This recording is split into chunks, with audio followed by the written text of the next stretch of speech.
Michelle O'Neill, Deputy First Minister, if there was a government in Stormont at the moment, you met with Michel Barnier this morning. What message did you bring to him? What we were seeking from the meeting today was to get the guarantees around the backstop arrangement, which we've saw brought forward on the draft treaty. To us, that is of vital importance, not just to Sinn Fein, but to the people of the North who voted to remain within the European Union, those people that are very concerned about their future, both economically, socially, culturally. So what we wanted to do from today, from the Michel Barnier meeting, was to seek the guarantee that the bottom line was what has been termed option C, the backstop arrangement. So we had a very constructive conversation with him. He certainly understands our situation and the fact that we do have unique circumstances on the island of Ireland, particularly in the north, and particularly the concerns that people have in relation to a border. So I think that the conversation, we had a meeting of minds in terms of what is needed, and clearly what is needed is a precise way forward, because the backstop arrangement is not the favoured position of the British government, it's not the favoured position of the Irish government, it's not the favoured position of the EU.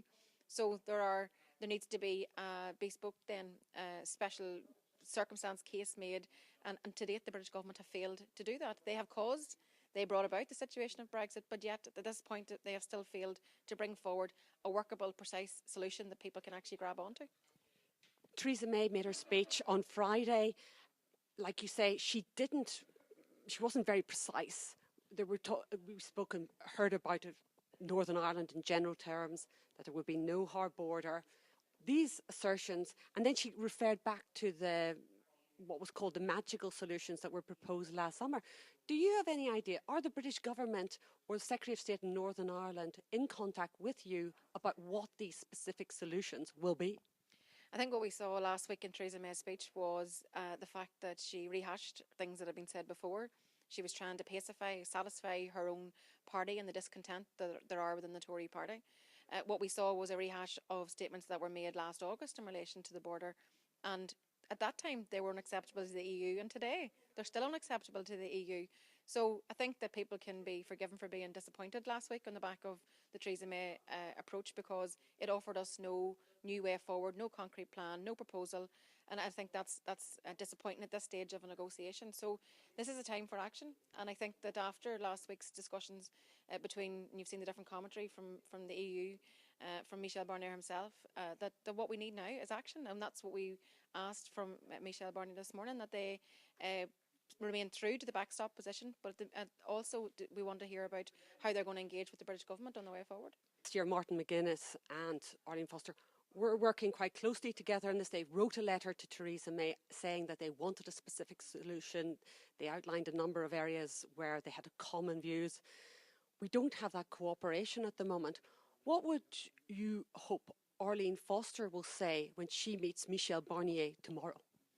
Well, let's just recap. Whenever Martin and Arlene Foster had sent the joint letter, a lot of things have changed since then, not least the fact that the Tory government are now in a supply and confidence arrangement with the DUP. The DUP have effectively signed a blank cheque to the Tory government to do it as they wish, and that they will support them in the outworkings of Brexit. They have set their face against the majority view of the democratically expressed wishes of the people of the North. 56% of people on a cross-community basis voted to remain within the European Union. So the DUP are out of step with the argument at home. They're out of step with the express wishes of the people. So I don't know what the DUP will be saying to Michel Barnier tomorrow, but what they should be saying is that the majority of people in the North voted to remain within the European Union. They do not want to see a border on the island of Ireland. Indeed, they don't want to see a border between Ireland and Britain. And that, I think, all I can do is speak for what Sinn Fein are about and what we're trying to articulate here, being in Brussels today. Some are very concerned about what this means for the peace process. We have the possibility maybe of direct rule. We have the prospect of a hard border. What does that mean for the Good Friday Agreement? Well, we share those concerns, and particularly if you hear some of the commentary, the reckless commentary which we've seen from some of the Tory MPs over the course of recent weeks, where they have effectively said that our Good Friday Agreement should go into the bin. Well, the Good Friday Agreement was hard won. Our peace process was hard won, and we'll remain committed to fighting the corner of that peace process.